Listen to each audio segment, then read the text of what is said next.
कांग्रेस का हाथ छोड़कर बीजेपी का दामन थामने के साल भर बाद केंद्रीय मंत्री बनाए गए ज्योतिरादित्य सिंधिया ने नागरिक उड्डयन मंत्रालय की बागडोर संभाल ली है। हार्वर्ड और स्टैनफोर्ड में पढ़े सिंधिया कोरोना महामारी के चलते संकट से जूझ रहे उड्डयन मंत्रालय को नई उड़ान देंगे या नहीं, ये देखना होगा।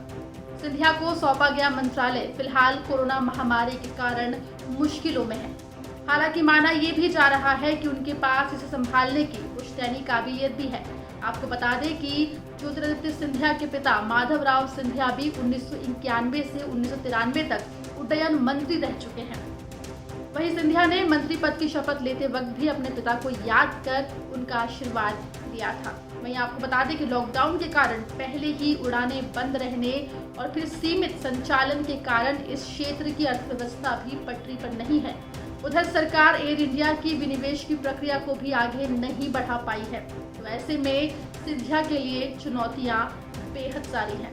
आपको बता दें कि सिंधिया के कंधे पर दो बड़ी जिम्मेदारी होगी। एक तो कोरोना से पूरी तरह से प्रभावित देश के नागरिक उड्डयन सेक्टर यानी सिविल एविएशन सेक्टर को फिर से पटरी पर लाना और दूसरा देश के हर हिस्से को उड्डयन के यानी कि एविएशन के मानचित्र यानी कि मैप पर उतारना।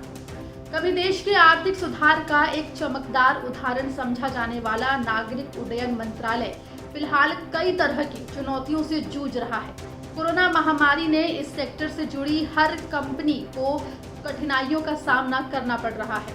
अलग अलग तरह के प्रतिबंधों और लॉकडाउन की वजह से घरेलू और अंतर्राष्ट्रीय उड़ानों वाली एविएशन कंपनियों का संचालन पूरी तरह से प्रभावित हुआ है।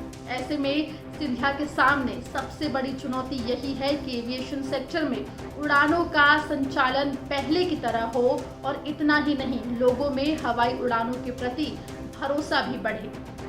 इसके अलावा केंद्र सरकार की कई सारी योजनाएं हैं जो फिलहाल कोरोना महामारी की वजह से ठंडे बस्ते में चली गई है। एविएशन मिनिस्ट्री से जुड़ी हर उस योजना को लागू करना भी सिंधिया के लिए बड़ी चुनौती होगा। वहीं केंद्र की मोदी सरकार ने देश के कोने कोने को वाणिज्यिक उड़ानों से जोड़ने की जो योजना शुरू की थी, इसकी शुरुआत करने के लिए भी रूपरेखा तैयार करना सिंधिया के लिए बड़ी चुनौती से कम नहीं होगा। Air Deccan, air Odisha, spice jet जैसी कंपनियों ने कम फायदे वाले क्षेत्रीय रूटों पर खास सेवाएं शुरू की थी जो अब कोरोना की वजह से ठप हो गई है। इन्हें दोबारा शुरू करना ये भी एक बड़ी चुनौती है। साथ ही पीएम मोदी ने 100 नए एयरपोर्ट शुरू करने की घोषणा की थी, जिसको लेकर एक कदम भी अब तक आगे नहीं बढ़ सका है। तो इन्हें शुरू करना भी सिंधिया के लिए किसी चुनौती से कम नहीं होगा। इसके अलावा देश के कुछ बड़े एयरपोर्ट के निजीकरण का काम सुचारू तौर पर चल रहा था, लेकिन कोरोना के चलते ये भी नहीं हो पाया। इसे भी निजीकरण की जो प्रक्रिया है उसको बढ़ाना भी एक बड़ी चुनौती सिंधिया के सामने होगी। वहीं इन सब चुनौतियों के साथ ही सिंधिया के सामने सबसे बड़ी चुनौती है सरकारी उड्डयन कंपनी एयर इंडिया के विनिवेश की प्रक्रिया को न सिर्फ आगे बढ़ाना बल्कि उसे पूरा भी करना। आपको बता दें कि घाटे में चल रही एयर इंडिया की विनिवेश की प्रक्रिया काफी समय से अटकी पड़ी है, जिसको पूरा करना ज्योतिरादित्य सिंधिया के लिए बड़ी चुनौती साबित होने वाला है, क्योंकि एयर इंडिया के विनिवेश की घोषणा के बाद से अब तक उसे कोई खरीदार नहीं मिला है।